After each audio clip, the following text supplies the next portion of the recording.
धैर्यर स्वरूप बापा एक कथा नुहे अछपा पहाड़ परी बोझकू मुंडाई पारंती एका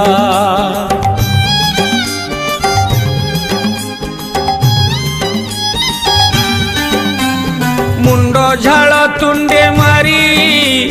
भूली निज सुख सिरी संतानर सुख पाई जीवन को दिए सारी से पुआ बड़ होई भूली जाए जगन्नाथ जेबे ता मुंड को हाथ पाई जाए जगन्नाथ